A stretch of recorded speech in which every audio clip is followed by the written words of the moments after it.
Why was the courtroom laughing? Why did men in suits, men who had never worn a uniform, never smelled cordite, never woken up to a helicopter dusting their lungs with sand, allow themselves to snicker at her scars? She walked with a limp, yes. The cane struck the tile like a ticking metronome. Her uniform hung looser than it once had, stitched around shoulders rebuilt by surgeons, not by God. But there was nothing laughable about her, nothing weak. Yet the sound swelled anyway. Nervous giggles, a reporter's smirk, the bailiff trying to bite down on his lips before they betrayed him. Even the judge allowed a breath of amusement to slip through the chamber. Captain Aara Voss did not flinch. She had learned long ago that humiliation is a battlefield of its own. The enemy here wasn't shrapnel or fire, but the quiet cruelty of dismissal. She gripped the witness rail, let the laughter run its course like a cheap fireworks show, and then spoke 9 words. 9 words that pulled the air out of the room. The pens froze. The laughter stuttered into nothing. Even Judge Avery, who only seconds ago seemed to float on arrogance, felt his hand stall mid-scratch. It was the kind of silence you could feel in your bones, the kind that follows the first rumble of an approaching storm. She had them. For the first time in months, maybe years, the room belonged not to wealth or power, not to Helios Dynamics or its lawyers, but to her voice. And yet, beneath her steady tone, beneath the uniform and medals, a question still clawed at her gut. What if they don't believe me? What if none of this matters? But that doubt, like every other wound she had carried, she tucked deep inside. The seal of the United States glowed behind the bench, but dignity was absent here. It was the third morning of United States versus Helios Dynamics, a trial that many in D.C. whispered would collapse before it ever mattered. Helios manufactured things that made other things explode. Their reach stretched into fundraisers, campaign coffers, and quiet backroom deals.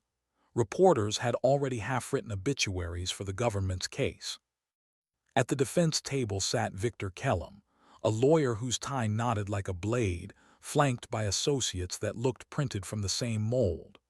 On the other side, Aisha Delgado, government prosecutor, weary suit, 3 binders stacked like shields she barely had hands to lift. The courtroom rose when the judge entered. Silver hair, neat part, a face carved by certainty. Judge Malcolm Avery. His robe flowed with the weight of habit, not justice. He looked at Delgado the way a headmaster looks at a student doomed to fail. "Ms. Delgado," he said, voice calm, measured, tinged with condescension. "Are we prepared to avoid wasting the court's time today?" A ripple of polite laughter followed. "Yes, Your Honor," Aisha replied without flinching. "The government calls Captain Aara Voss." The doors creaked. The sound of her cane arrived first, steady, unhurried. She entered, not as a symbol, not as a victim, but as someone unwilling to vanish. Her marine dress blues hung awkwardly around a rebuilt frame. The scar that traced her jawline caught the light, underlining her silence before she even spoke. The gallery studied her and decided she was small, forgettable, a sympathy witness. A journalist whispered, "They'll hang the case on pity." But the soldier sitting in the back row knew better. He recognized that limp. He'd seen that posture in too many barracks, too many hospital corridors. That was not pity, it was survival dressed in blue. When the clerk swore her in, her eyes cut like glass across the room. "Captain Voss," Aisha began, "please state your last assignment for the record." Aara steadied her cane, gripped the rail. "Marine Corps Intelligence Directorate, Task Unit Orpheus. I ran financial targeting on hostile networks intersecting defense procurement chains." A cough of laughter leaked from the defense table. Kellum rose smoothly. "Objection, Foundation, irrelevant." "Overruled," the judge sighed. "Captain," Aisha continued, unshaken, "did your unit examine Helios Dynamics contracts awarded between 2020 and 2023? "Yes." "And what did you find?" Aara's eyes turned, not toward the prosecutor, but toward the jury. 12 strangers who, for a moment, became her unit, her audience, her hope. We found the numbers didn't add up. We followed them. We followed where they went when they left the page. Her voice didn't rise, it didn't plead, it simply was. The defense chuckled again. Your Honor, this is story hour, Kellum said. And let's not forget, our witness has a traumatic injury. The record questions her cognitive reliability. More laughter, softer this time, but sharp enough to cut.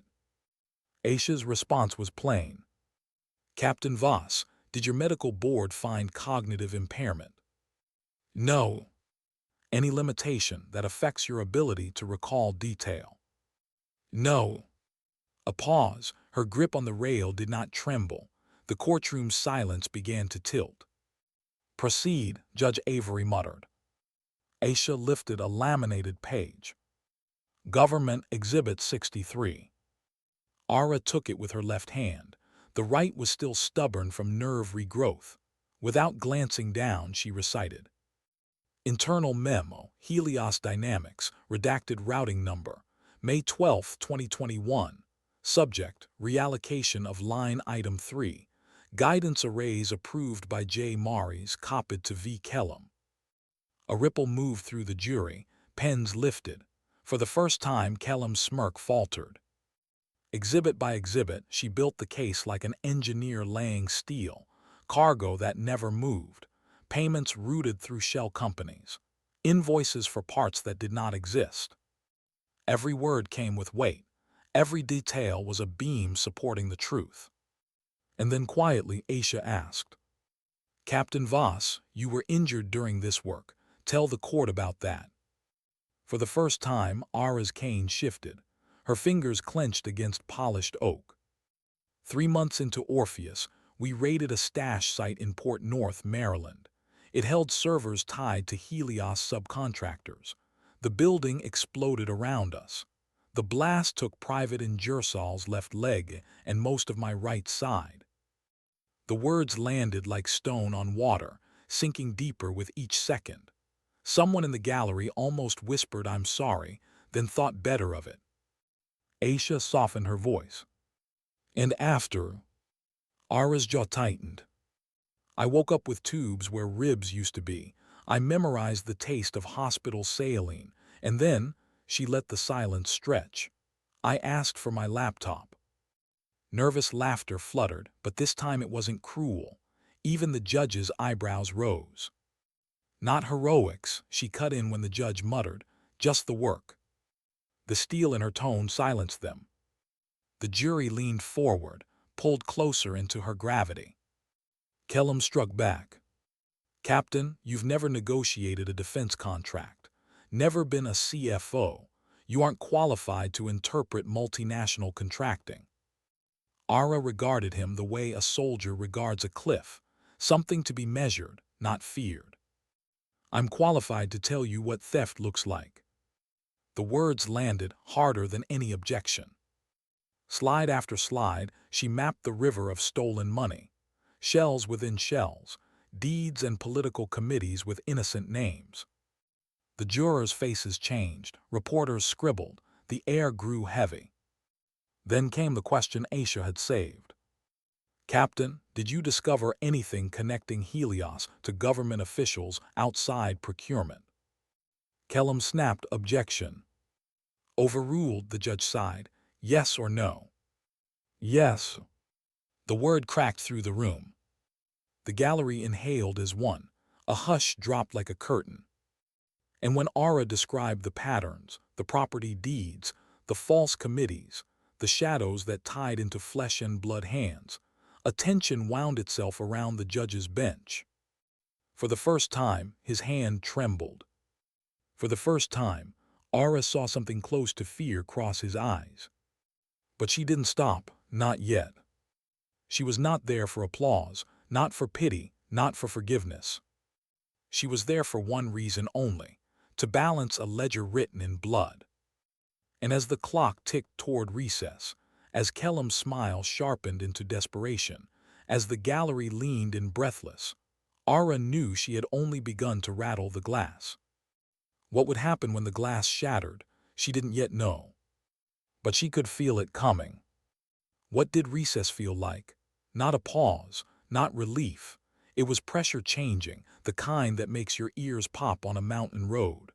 The kind that tells you the storm outside has already found its way inside. Suits swarmed the corridor like schools of fish sensing a predator. Phones buzzed. Reporters whispered into their recorders with the fever of gamblers clutching a winning card. Everyone moved, everyone schemed.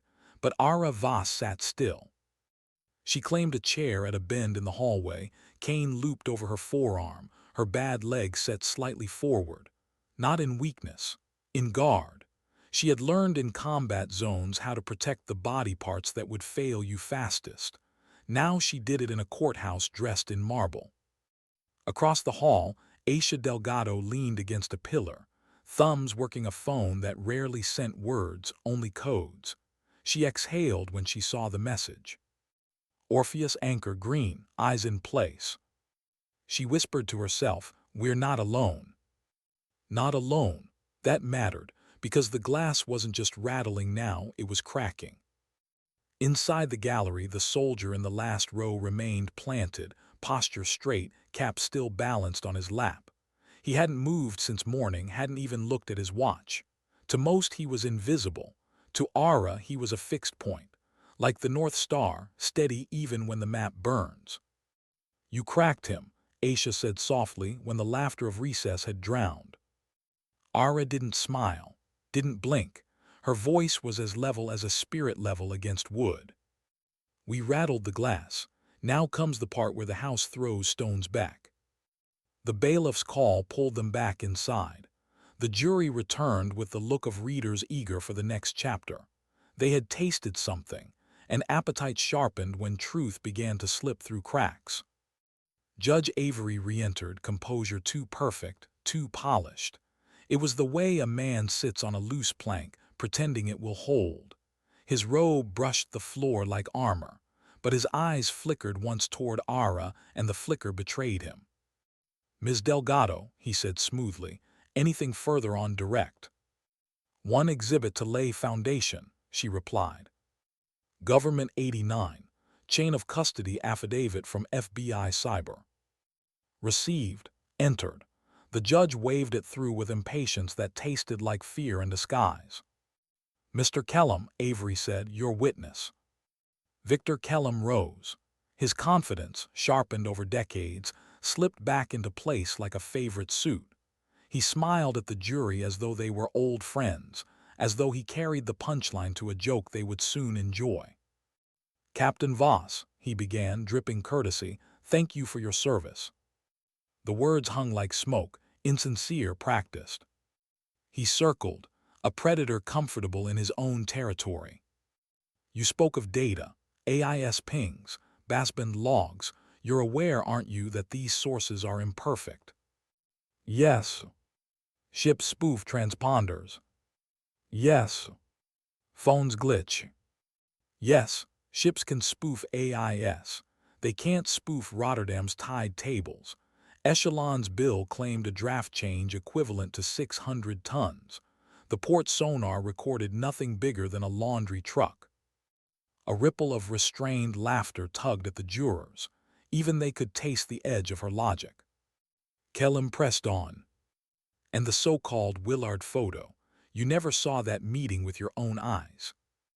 "I saw a MAC address that never existed outside that room, a phone camera that never left the floor, an email sent 3 minutes later on the same network. They intersect in time and place. That is sight enough." "So assumptions," he countered, "shadows stitched into a ghost." Her cane shifted slightly, the muscles in her jaw tightened, but her voice, unbroken. "Physics doesn't take bribes, counselor, and arithmetic doesn't lie." The jury leaned closer. Kellum shifted strategy. "Let's discuss what you did see. The blast, your injury, traumatic memories are unreliable, aren't they?" Aisha started to object. Aara's glance silenced her. "My memory of the blast is sound and pressure," Aara said. "My memory of the accounts is numbers. Trauma doesn't alter arithmetic." Kellum faltered. His eyes flickered, a tell he couldn't cage. He pivoted again like a swordsman shifting stance. "You hate Helios," he accused. "I don't hate companies. Companies don't feel shame. So you came to shame the people behind one." "I came to count and to show my work." His smile thinned.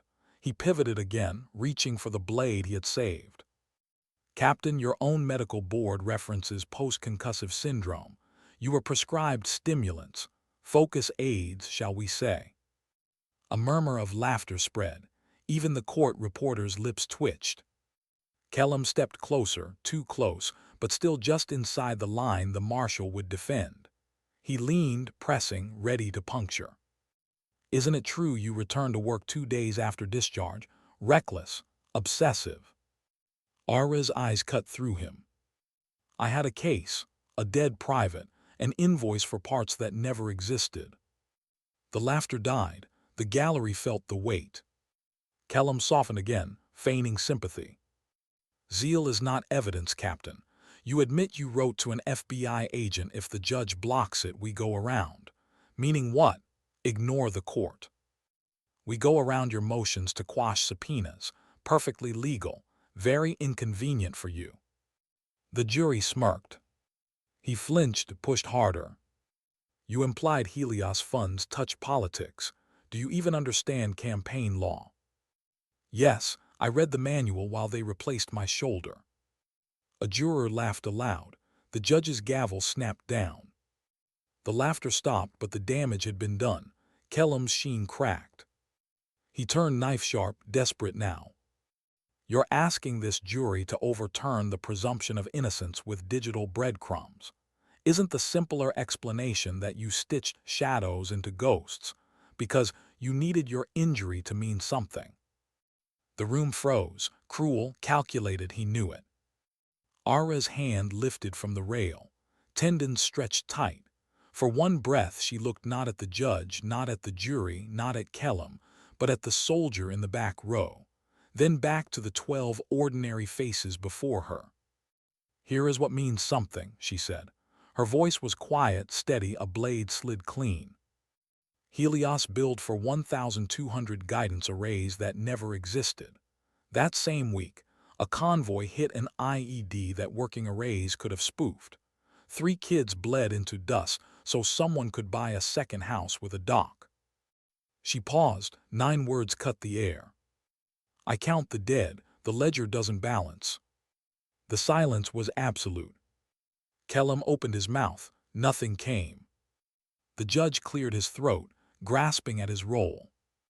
"Move on, Mr. Kellum." But the jury's eyes stayed fixed on Aara, on her scar, on her truth. Cross-examination stumbled into safer terrain, footnotes, acronyms, questions that no longer mattered. The storm had already arrived. When he finally said, "No further questions," the room exhaled. The air felt changed, as if lightning had struck without burning the walls. Redirect was a scalpel. Aisha touched, not swung. "Captain, counsel suggested you went around the court. What did you mean?" "We used a statute Helios itself lobbied for. They built the gate. We used the latch. They suggested your memory is self-serving." "My memory serves the books. Numbers forgive nothing." "Are you here because you're angry?" "I am, but anger doesn't alter metadata either." Her words lodged like nails. The jury shifted. Something in their posture hardened.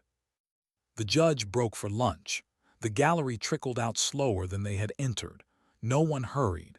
They carried the weight of what they'd heard like a stone in the chest. In the hallway, Helios executives circled Kellum like a candle in the wind. Their whispers frayed. Across the way, a woman in a suit too large for her frame scribbled nothing on a notepad. She caught Aara's eye, nodded once, and vanished into a stairwell marked authorized personnel only. Aisha's phone vibrated again. "Anchor Delta, Ritz, hold until 1400. Ritz, a code name, a plan already in motion. Aisha muttered, "Hold until 2. Aara said simply, "Make them sweat." They ate in a windowless room. Cold sandwiches, stale coffee, Brick wall for a view, Aisha barely touched hers. Aara ate like a marine, food as fuel, nothing more. He'll try to seal your exhibits, Aisha said. He'll succeed on some, it won't matter. The piece we need isn't on a slide. Her finger tapped the photo still glowing on the laptop. A hand in the corner of the frame. A ring etched with a crest. Not Kellam's, not Mari's, but familiar, too familiar. It matches an impression on a document Helios filed in Delaware, 2019. The hand that pressed that wax wasn't a lawyer. Her eyes lifted to Aisha's. It belongs to the man who thinks he owns this courtroom. At 1:58 p.m., the marshal called them back. The jury filed in with faces taut, set with something new. Ordinary Americans suddenly aware of the lever in their hands. Judge Avery adjusted his robe, smoothed papers, forced his voice into cheer. Before we resume, the court will entertain motions. The side door opened. 2 U.S. Marshals entered, authority carried in their posture like a silent drumbeat. One handed Avery a folded document. He read, his cheek twitched, a muscle too small for most to notice, but the jury did, the gallery did. He placed the paper beneath the blotter, his voice tight, too quick. We'll take that up at sidebar. But the room had already shifted. A stone had been thrown back. Why did the marshals walk in now? Why today, when the glass was already spidered with cracks? The jury watched them with wide eyes, trying to pretend it was routine, trying to swallow the truth that routine had already abandoned this courtroom. The gallery leaned forward, necks craning. Reporters, pens scratched faster, like they were racing each other to history. Judge Avery sat straighter, robe creased, fingers drumming against the bench to feign composure. But the document he'd tucked beneath the blotter might as well have been a burning coal. Every second it lay there, the room smelled more of smoke. Victor Kellam rose slowly, as though gravity itself had shifted. Your Honor, may we? You may sit, Mr. Kellam, Avery snapped, sharper than intended. The lawyer froze, lips half parted, and sank back into his chair. The jury caught it. They always did. Aisha Delgado said nothing. She stacked her binders neatly, one by one, a ritual that was less about order than about hiding her own trembling. Aara Voss didn't move from the witness box. She kept her hand wrapped around the oak rail, her cane balanced against her leg, every muscle braced as if expecting recoil. She wasn't waiting for permission to breathe. She was watching, calculating. The soldier in the back row hadn't flinched. Not when the marshals entered, not when the judge's voice cracked. He sat like stone, the brim of his cap shadowing his eyes. To everyone else, he was background. To Aara, he was the reminder that someone in the room still understood weight and duty. Judge Avery cleared his throat. Ms. Delgado, call your next witness. Her voice cut the silence like a scalpel. The government recalls Captain Voss for one exhibit, then calls Special Agent Asher Co. The defense table rustled like startled birds. On the screen, a close-up image, red wax, a seal pressed into parchment, superimposed and enhanced still from the Willard Hotel photo. A ring crest, a shield crossed by 3 bars. Captain Voss, Aisha said, would you identify this impression? Aara leaned forward, eyes steady, voice low enough to make every juror lean in. It's the Avery family crest. The silence that followed wasn't courtroom silence. It was battlefield silence, the kind that falls right before a blast. The judge's gavel cracked down. Ladies and gentlemen, disregard. But his words carried no conviction. The silence had already spoken louder. The side door opened again. The same marshal stepped back in. His voice was polite, but the steel behind it was undeniable. Your Honor, we'll need you in chambers. The jury shifted as one, pretending to obey the judge's earlier instructions, but every gaze locked on the empty chair as he disappeared through the door. The gallery buzzed in whispers too fast to catch. Reporters traded glances like card players suddenly holding a royal flush. Aisha stacked her binders again, slower this time, not out of nerves but patience. She understood momentum. She understood letting silence work like gravity. Aara stayed standing, leaning against her cane. Her body hurt in places she would never admit, but pain was familiar. Pain was manageable. It was the waiting that clawed at her ribs. "Captain," Aisha murmured, "you don't need to stay in the box." "I know," Aara said. She didn't move. "Better sightline here." And from there she could see everything. The jury's fidgeting. The defense team's frantic whispers. The soldier still in the back row, immovable as a monument. Minutes dragged. At last the side door creaked again. Judge Avery returned. His face was pale, but his mouth was set like a man forcing himself to wear steel. His robe felt heavier on his shoulders now. He tapped the gavel once. "Ladies and gentlemen, there are classification issues. Certain exhibits cannot be admitted. Speculation has no place in deliberation. We will proceed." He didn't look at Aara when he said it. Kellum rose. The swagger that once carried him was gone, replaced by a colder precision like a knife filed thin. "Your Honor, given these developments, the defense moves for a mistrial." For a heartbeat, Avery nearly said yes. Everyone saw the twitch in his jaw, the pause that screamed of temptation. But the marshal by the door hadn't moved, arms still folded, the folded paper still visible in his grip. "Mistrial denied," Avery said too quickly. "Proceed." The tension snapped like a cable under strain. Aisha rose. Her voice was measured, almost calm. "The government recalls Captain Voss for a final clarification." Aara adjusted her weight, nodded once. She met the jury's eyes one by one, each gaze a thread binding her to them. "Captain," Aisha said, "you've been accused of bias, of seeing ghosts. What do you want this jury to understand before they deliberate?" The room stilled. Aara lifted her chin. Her scar caught the light. Her eyes swept the 12 ordinary faces that now held extraordinary power. "I didn't bring ghosts," she said. "I brought math. $41 million doesn't vanish into coincidence, and the names on the checks aren't mine." Her cane pressed firm against the floor. Her voice steadied like a rifle sight. "My scars don't change the numbers. My limp doesn't change the signatures. My pain doesn't change who profited from blood." A juror shifted, throat tight. Another leaned back as though the words themselves carried weight. Kellum pounced on the pause.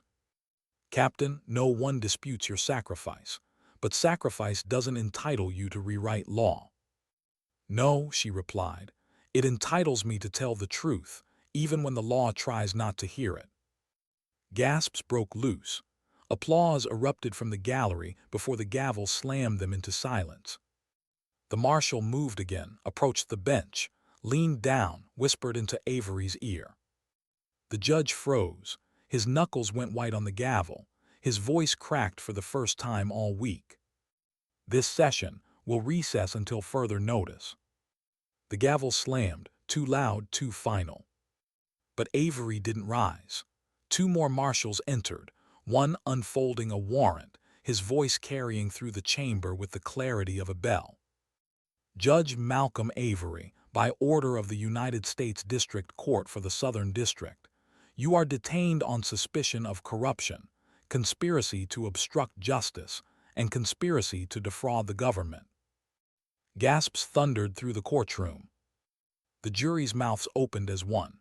Reporters leapt over benches, cameras flashing, pens spilling ink. Avery stammered, "This is an outrage, But the marshal's hands settled on his shoulders. Not rough. They didn't need to be. His gavel slipped, rolled, tumbled off the bench onto the carpet. Victor Kellum scrambled, shoving papers into his briefcase, the calm stripped from him. Helios executives in the gallery bolted, only to be intercepted by dark-suited agents waiting in the wings. The jury didn't move. Not one. They sat frozen, statues to history, because no civics lesson had ever prepared them for this. A judge arrested in his own courtroom. Aara stayed in the box, her eyes following the fallen gavel on the carpet, then lifting to the marshals leading Avery away. For the first time all trial, her grip loosened on the rail. Aisha turned to her, wide-eyed. "You knew." "I knew the ledger had to balance," Aara said. Her voice was tired but steady. "I didn't know when." The soldier in the back row rose to his feet. This time his salute wasn't subtle. He held it firm, sharp, unwavering. And Aara, cane pressing into the floor, scar burning under the lights, returned it with her eyes. The gallery erupted. A storm of noise, sirens outside threading into the air. But inside, for a heartbeat longer, the courtroom was quieter than any chapel. Aara lifted her cane, stood straighter than her bones wanted, and descended the steps one by one, the strike of wood on tile echoing not weak, not broken, but steady. A metronome of persistence. Aisha closed her binders, voice hushed but firm. "Captain, they'll call this the Voss trial." Aara shook her head. "They can call it whatever they want. Just make sure they call it justice." She limped past jurors, past benches, past reporters who clawed for her face. At the doors she paused once, not at the fallen gavel, not at the empty bench, at the flag. Then she pushed through into daylight. Sirens wailed, cameras flared, and the ledger at last began to balance. What happens when daylight burns hotter than gunfire? When flashbulbs blind harder than shrapnel? Outside the courthouse, the air cracked with sirens and shouted questions. Microphones thrust like bayonets. Reporters swarmed, their voices colliding into a chaos of demands. "Captain Voss, did you plan this? Was the judge complicit from the start? Do you hate Helios?" Aara didn't answer. Her cane struck pavement like a drumbeat.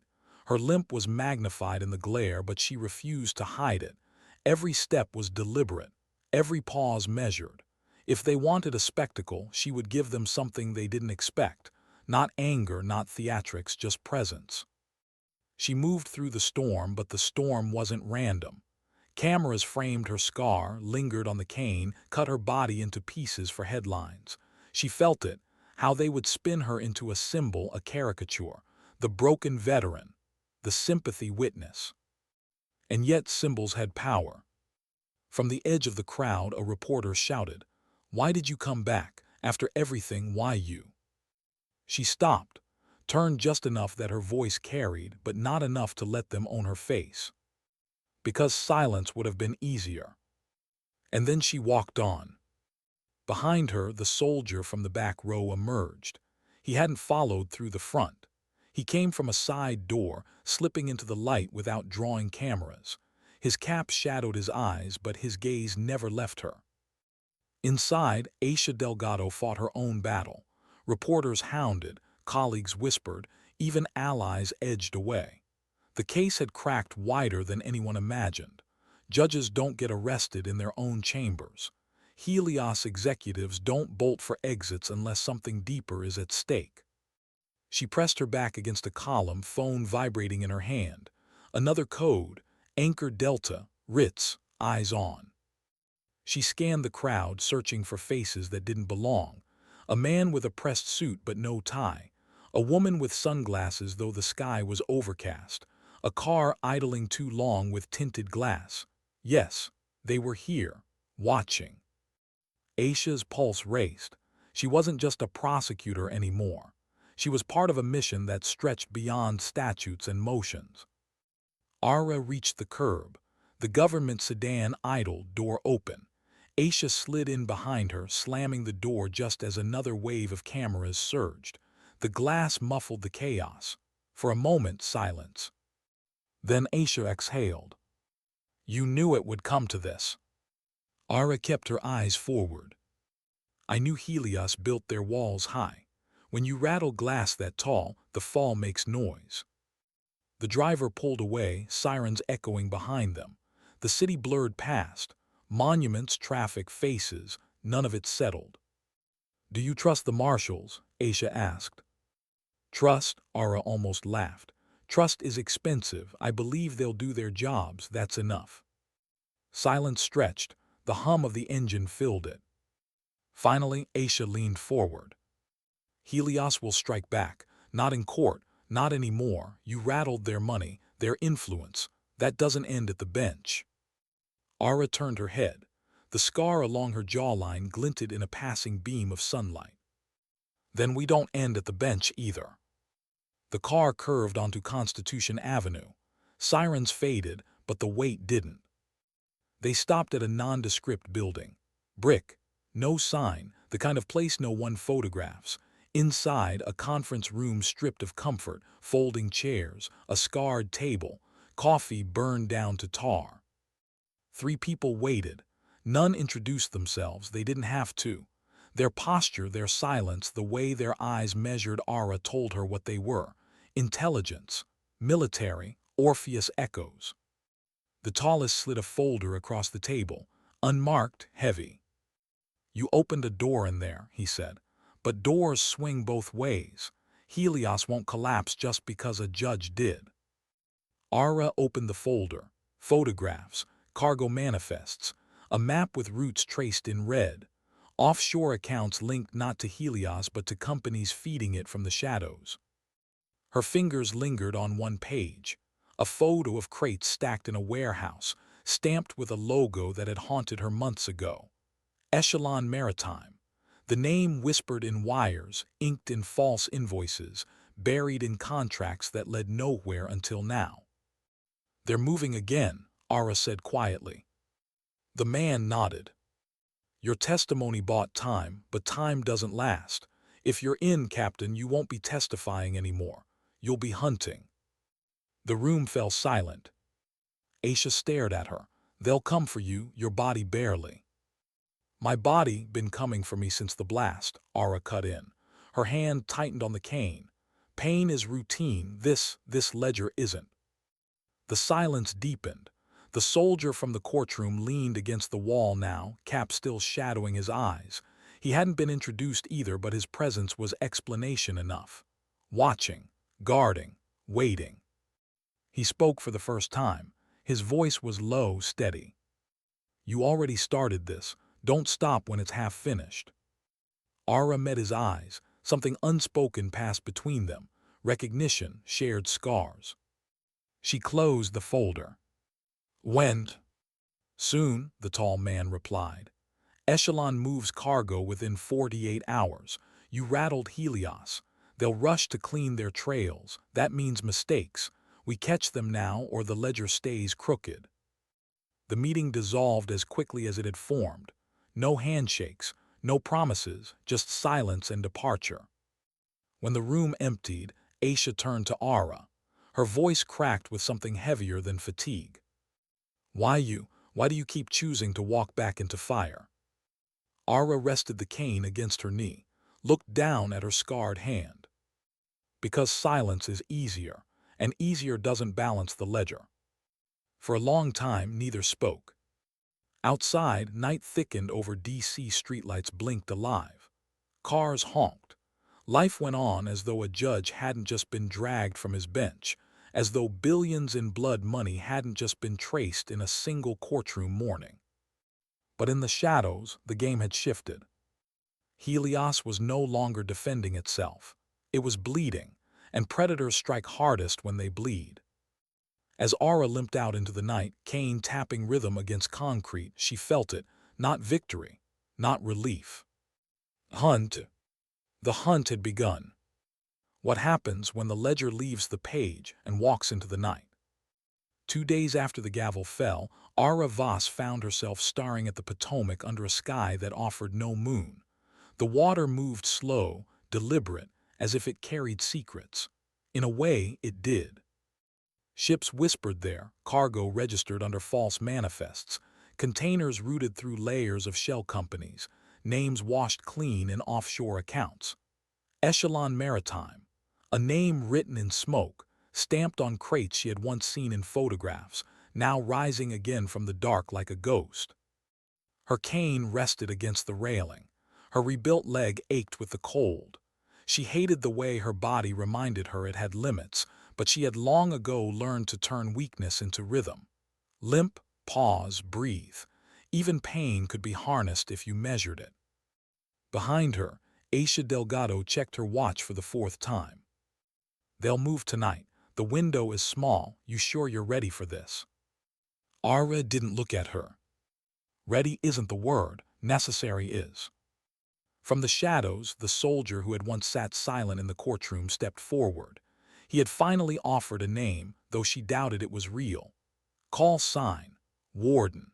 His posture was military, but his silence was heavier, like a man who'd carried too many burdens without unloading them. Dock 47, he said simply. They load at 100. If Helios is rushing to scrub trails, echelons the sponge. We intercept or the ledger disappears again. A van pulled up. No markings, doors slid open. Inside, surveillance gear comms a half-dozen faces Aara didn't recognize. They nodded at her, each assessing the limp, the scar, the cane. She didn't care. They'd learned soon enough. Inside the van, screens lit up with satellite feeds, thermal overlays, maps. A cargo ship sat in the slip. Its manifest claimed seafood from Malta. Too clean, too fast. Warden pointed at the screen. The containers they loaded earlier were empty. Weight discrepancy of 30 tons. Whatever fills that gap goes on tonight. Aisha crossed her arms. If we catch them mid-transfer, we've got proof Helios is laundering through echelon. If we miss it. We don't miss, Aara said. Her voice was low, steady.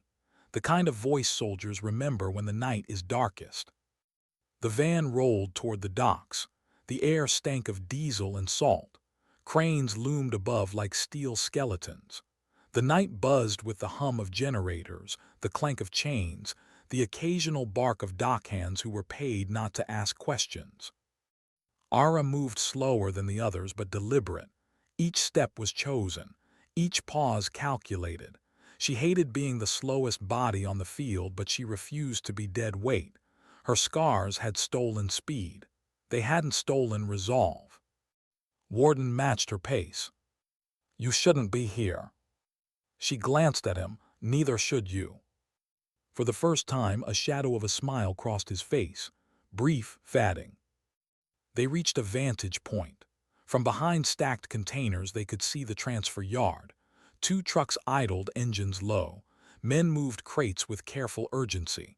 And there it was, the logo, faded on wood, almost invisible but unmistakable. Echelon Maritime. Her pulse slowed, not quickened. Combat never sped her up. It quieted her, focused her. She raised binoculars, hands steady. Numbers etched into the crates, cross-referenced with a ledger burned into her memory. Every figure matched. Money, death, theft carved into wood. They're here, she whispered. Same pattern, same fraud, different port. Aisha's voice crackled over comms. We need more than eyes. We need chain of custody. Aara lowered the binoculars. Her cane pressed into gravel. Her body screamed at her to stop, but her voice betrayed nothing. Then we go closer. Warden's hand caught her arm. You can't run if it goes bad. She met his eyes. Neither can the truth. They moved in pairs, slipping through shadows. The night wrapped them, but not enough. Every creak of metal, every splash of water felt amplified. Closer now, 20 yards. Aara crouched behind a crate, pain tearing through her side. She ignored it, lifted her phone, snapped photos, stamped with GPS. Time, date, coordinates, metadata, unalterable. Evidence that would outlive her body if it had to. Suddenly a shout. A guard spotted movement, a flashlight swept. Warden pulled her back, pressing her against steel. The beam missed by inches. The guard muttered and moved on. Aara's breath was steady, but inside something twisted. Not fear, something deeper. The memory of Port North, the blast, the heat. The way Ingersol had screamed when the fire took his leg. The way her own skin had burned until surgeons pieced it back together. For a moment she was back there, smell of smoke, pressure crushing lungs, pain raw enough to blind. Her hand trembled, not from weakness, from memory. Warden noticed, "Stay with me." Her jaw clenched, she steadied herself on the cane. "I'm here." They moved again, this time closer, 10 yards. The crates were marked in chalk-coded numbers linking back to shell companies she'd already traced. Each line item was a weapon disguised as seafood, as medicine, as steel. Each box a ghost of a soldier who would bleed if they failed. She whispered into comms. "Confirmed. Route number 1487. Cross-check with Helios procurement, it matches." Aisha's voice came low. "That's it, pull out, we've got enough." But Aara didn't move. Her eyes locked on one crate at the far end. It was stamped not with Echelon, not with Helios, but with something else. A crest. A shield crossed by 3 bars. Her blood chilled. "Avery." She snapped another photo. Warden cursed under his breath. "We need to go, now." Engines roared. The trucks began to move. The transfer was ending. The crates vanished into steel bellas. "Pull out," Aisha repeated, urgency in her tone. They slipped back into shadows, hearts pounding, legs burning. Every step cost Aara more than she could afford, but she refused to let it show. She pressed the cane harder, drove herself forward. Behind them, shouts rose. Guards had found footprints. The night erupted with searchlights. Warden pulled her into cover, his body shielding hers as beams swept past. For a moment they were pressed against cold steel, his breath ragged, her steady. Then silence again. The trucks rolled out. The evidence was gone, but the photos remained. In the van, Aisha's hands shook as she scrolled through images. The metadata was clean, crates, numbers, logos, and that crest. "This ties Avery deeper than the courtroom ever could," she whispered. Aara leaned back, exhausted. Her body screamed, every nerve alight, but her eyes were clear. "It's not just Helios. It's not just Echelon. It's the judge. The chains run higher than we thought." The van pulled into the night. For a moment, silence. Then Aisha asked the question she had avoided for days. "Why do you keep doing this? You've already given more than anyone should." Aara closed her eyes, saw the blast again, heard the silence after screams, felt the weight of names etched into her memory. "Because I still count the dead," she whispered, "and the ledger isn't balanced." The city lights blurred past. The hunt was no longer about one company. It was about a system built on blood. And Aara Voss, broken body and all, had no intention of letting it stand. Where do the trucks go when the night swallows them? Where do lies hide when paper trails collapse into ash? The convoy moved fast out of the docks, engines growling low against the hum of the city. 3 trucks, unmarked, rolling in formation like soldiers trained to keep distance tight. The van kept 2 blocks behind, headlights dimmed, blending with late-night traffic. Inside, the air was thick with silence. Screens flickered with GPS overlays, street maps, satellite pings. Every eye locked on blinking dots, but Aara's gaze stayed fixed on the window. She wasn't watching the trucks. She was watching shadows, because shadows always moved first. Pain pulsed down her rebuilt leg. Her scarred hand trembled against the cane. She pressed it harder into the floor, not to ease herself, but to remind her body who commanded who. She would not let weakness dictate this night. "They're heading west," Warden muttered, voice steady but clipped. "Route 50, long haul."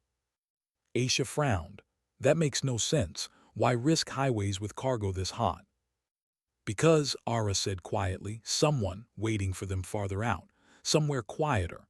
Somewhere federal eyes don't reach." The van curved onto the freeway. Neon faded behind them. Darkness spread wider, broken only by headlights streaking like falling stars. Hours stretched. The trucks didn't waver. No detours, no stops, precision. Whoever commanded them wasn't panicking. They were moving a chess piece already planned. Finally, brake lights flared. The convoy veered off at an unmarked exit, rolling down a two-lane road that disappeared into trees. Warden cursed under his breath. Rural transfer point, classic, harder to surveil, easier to erase bodies if needed. Aisha's grip tightened on her binder, useless here but carried like armor. She turned to Aara. We follow them in, we're exposed. Too risky. Aara's voice was calm. If we don't follow, the trail dies. That's the risk. She felt their eyes on her, the unspoken question, can she keep up? Can she survive this? She ignored it, ignored the fire in her leg, the way her chest pulled tight. She had survived blasts meant to erase her. She could survive this. The van slowed, lights cut. The rest they covered on foot. The night was a wait. No city hum, no sirens, just crickets and the distant thrum of diesel cooling. They crept through brush until the trucks came into view. Parked in a clearing, back doors swung wide. Floodlights rigged to generators lit the scene in harsh white. Men worked quickly, unloading crates into another vehicle, smaller, faster, unmarked. And there it was again. The crest, shield with 3 bars, stamped on a crate now lifted by rough hands. Aara's jaw clenched. Her heart didn't race, it slowed. Every detail carved itself into her mind. Numbers on boxes, faces of movers, license plates smeared with mud but legible under floodlight. Evidence. Proof. She raised her phone, zoomed, snapped frame after frame. Metadata embedded like blood in bone. Unalterable. But then the wrong sound. A branch snapped beneath her cane. Too loud, too sharp. Floodlight swung. A guard shouted. "Move," Warden hissed. They scattered. Bullets cracked the night, snapping branches overhead. Floodlights spun wildly, beams cutting trees into white scars. Aara pressed against a trunk, chest heaving, pain screaming through her side. She felt the familiar wash of memory, port north again, fire, blood, Ingersol's scream. But she forced it back, ground herself in the present. This wasn't then. This wasn't fire. This was now. Warden dropped beside her, weapon ready. His eyes searched hers. "You can't run. Tell me you understand." She nodded once, voice a whisper. "Then we don't run." They crouched, shadows moving like hunters. The clearing buzzed with chaos, men shouting, bullets flying at shapes that weren't there. But chaos had rhythm, and rhythm could be used. Aara raised her phone again, angled it through brush. Snapped more shots, faces clearer now, crates mid-transfer, even the flash of a sidearm tucked into a guard's belt. Every click was risk. Every image was weight. A shout, a flashlight beam caught her scar, her jawline. A guard raised his rifle. Before he could fire, Warden's shot rang first. The man crumpled. Silence swallowed his fall, then broke into a frenzy of yelling. The clearing erupted. Engines roared. Men scrambled, abandoning crates half-loaded. Trucks reversed, tires spitting gravel. "They're running," Aisha's voice crackled through comms. "Good," Aara said, forcing herself to her feet. Cane pressed hard, legs screaming. "It means they're scared." They pulled back into the woods, moving fast, hearts pounding. Branches tore at clothes, mud sucked at boots. Behind them, the floodlights dimmed. Trucks howled into the night, and the clearing emptied into silence. By the time they reached the van, her body was a furnace of pain. Her leg felt carved from fire. Her shoulder screamed where muscle never fully healed. But she climbed in, sat straight, and pressed her phone into Aisha's hands. "Check metadata." Aisha's fingers shook as she scrolled. GPS pinned, timestamps locked, faces sharp enough to match, crates marked with the Avery crest. "This is enough to burn them," she whispered. "No," Aara corrected, voice like stone. "It's enough to wound them. Burning takes more." The van roared back toward the highway, adrenaline still thick in the air. Hours later, in a safe house lit by a single bulb, the team gathered around a battered table. Photos spread across wood like evidence at judgment. "This ties Helios to Echelon to Avery," Aisha said. "It proves the network runs deeper than contracts. It's blood for profit." Warden leaned back, arms crossed. Proof doesn't mean conviction. They'll bury it under motions, money, politics. We need something undeniable, something the jury of the world can't look away from. Aara studied the photos, her scar casting shadow across her jaw.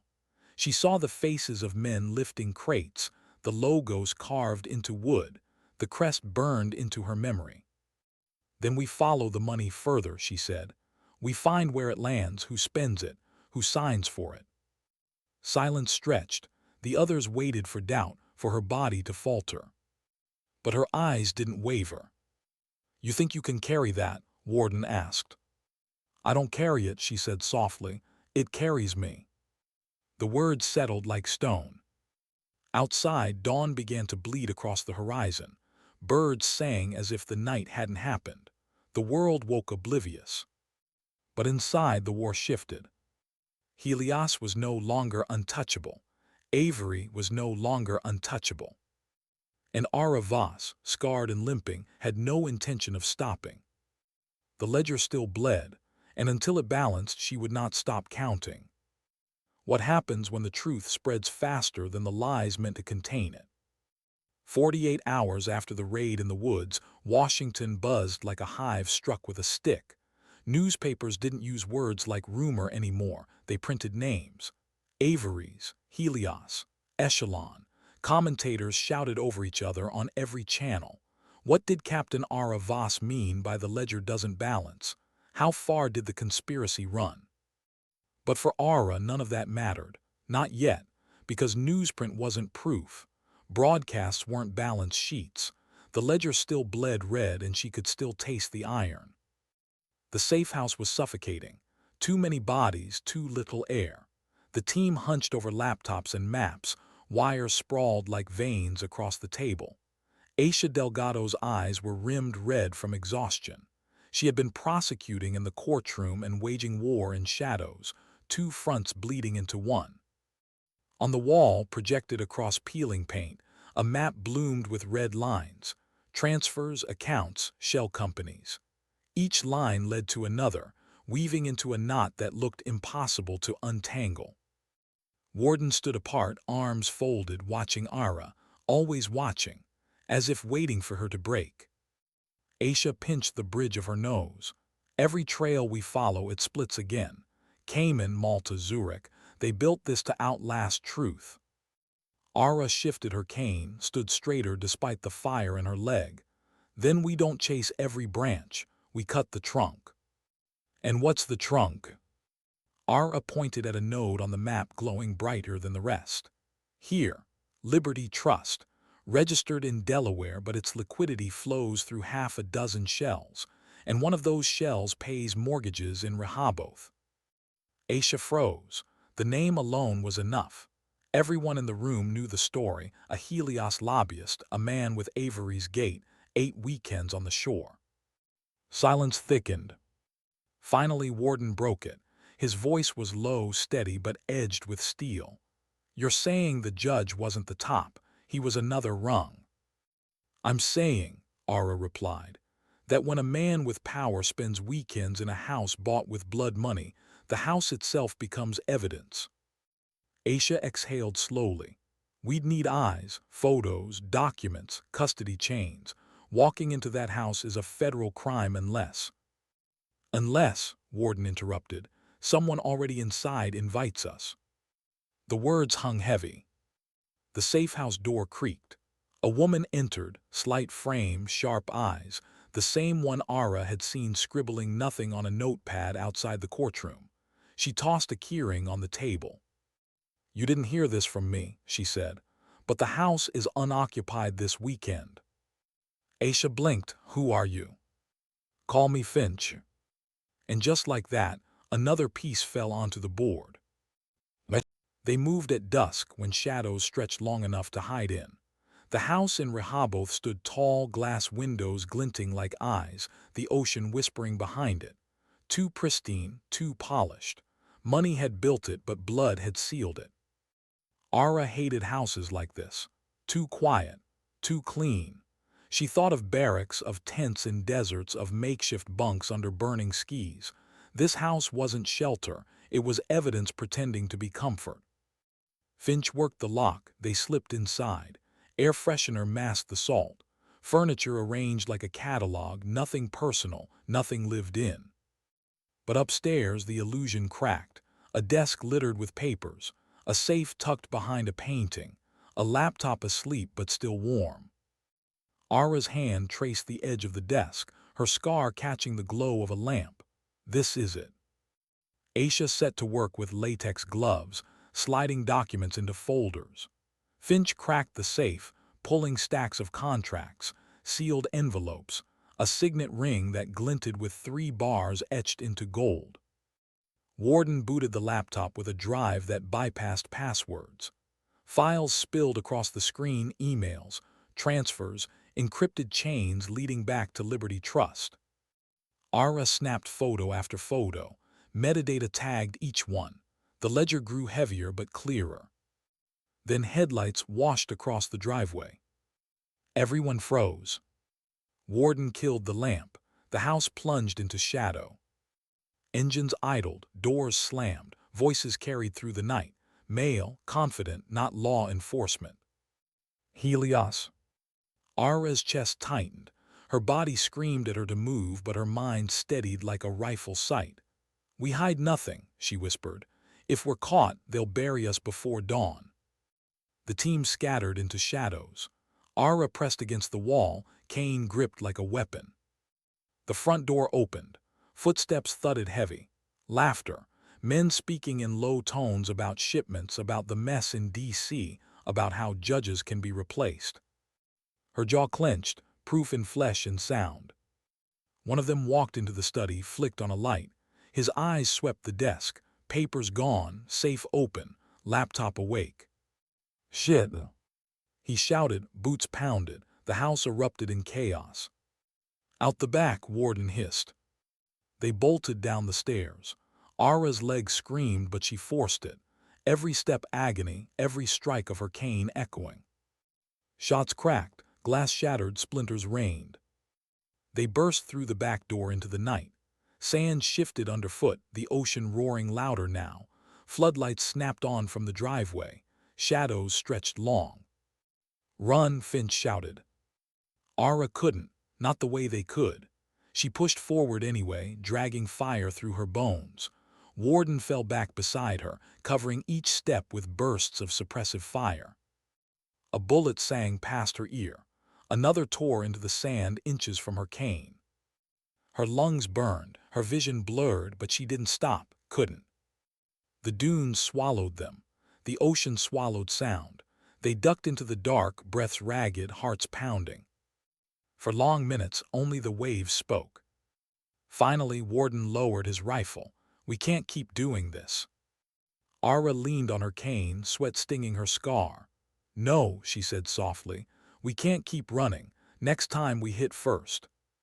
They moved under cover of night, until Finch's car whisked them away. Hours later, back in the safe house, the evidence spread across the table like spilled blood. Documents, photos, emails, the ring, proof that Liberty Trust wasn't a company, it was a funnel. Proof that Avery wasn't an outlier, he was a cog. Aisha stared at it all, her voice trembling. "This isn't a case anymore. It's an operation. You realize that?" Aara's eyes were heavy but sharp. "It's always been an operation. Courtrooms were just another theater." Her leg gave out when she stood. Warden caught her arm, steadying her.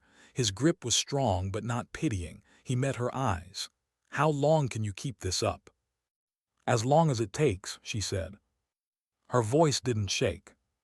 But when the room emptied and the noise faded and only the weight of silence pressed in, she let her hand tremble. Just once. She remembered Ingersol. She remembered saline on her tongue. She remembered the smell of smoke. And she remembered why she couldn't stop. Because silence would be easier. And easier never balanced the ledger. Outside, dawn rose over D.C. Helicopters buzzed. Politicians scrambled. Helios executives vanished into flights bound overseas. But in one safe house room, a scarred woman stood over a map. Kane pressing against the floor, eyes steady on the red lines that still bled across the world. She whispered to herself, barely audible. Almost balanced, almost. What happens when the last wall cracks? When the lie can no longer stand because the truth has already broken through? 3 days after Rehoboth, the storm arrived. Not with thunder but subpoenas. Not with lightning but agents in dark suits stepping off black vans.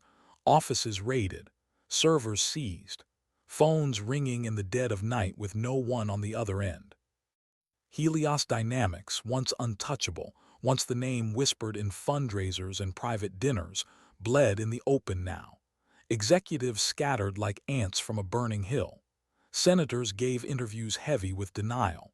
Commentators argued about loyalty, patriotism, betrayal. And at the center of it all was her. Captain Aara Voss, scarred, limping, silent when the world shouted, unyielding when the world sneered.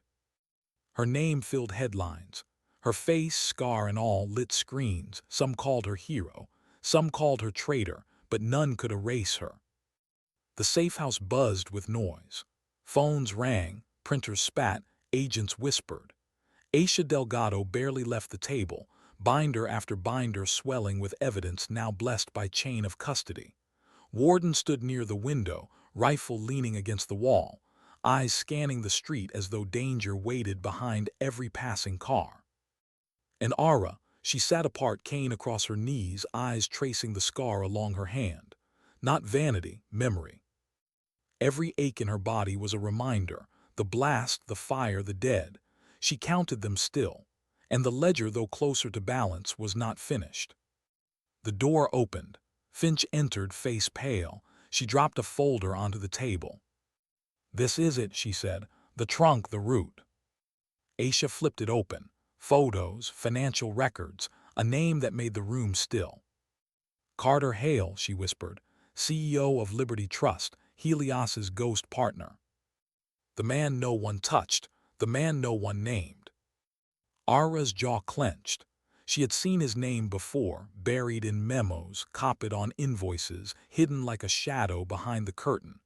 She had felt his presence in the way contracts vanished, in the way trails went cold, and now here it was, undeniable.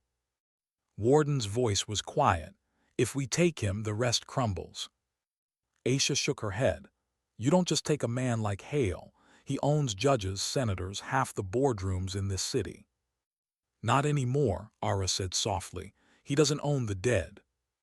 The plan formed fast. Hale was hosting a gathering that night, a private dinner at a penthouse overlooking the Potomac. Not a fundraiser, a war council. Helios's last stronghold, where money and power would decide how to survive. They had one chance. The building rose like a blade of glass into the night. Guards in suits lined the entrance. Cars glided in with tinted windows, dropping men and women who smiled as though their world wasn't crumbling. Aara watched from across the street, cap low, cane hidden beneath a long coat. Every step she took felt like betrayal to her body, but loyalty to the names etched in her memory. Warden moved beside her. "We go in, we don't get a second try." Aara's voice didn't waver. "Then we don't miss." Inside, chandeliers glowed gold. Wine glasses clinked. Laughter rang false. Carter Hale stood at the head of a long table, silver hair combed, cufflinks gleaming, voice calm as though billions weren't collapsing under his name. "Gentlemen," he said, "our judge may have fallen, but courts are chessboards. Pieces can be replaced. What matters is the game." The room laughed. And then it stilled, because a voice answered from the doorway. "No, what matters is the ledger." Heads turned, silence cut sharp. Aara stood there, cane pressing into marble, scar burning under crystal light. Gasps rippled. One man rose, another reached for his phone. Guards moved, but Warden was faster, weapon drawn, voice low. "No one leaves." Aara's eyes locked on Hale. His smile never faltered, but his hands twitched, betraying nerves. "You're trespassing, Captain," he said smoothly. "This is private." "This is theft," she replied. "This is blood. This is 30 years of death written in contracts and hidden in ledgers, and tonight it ends."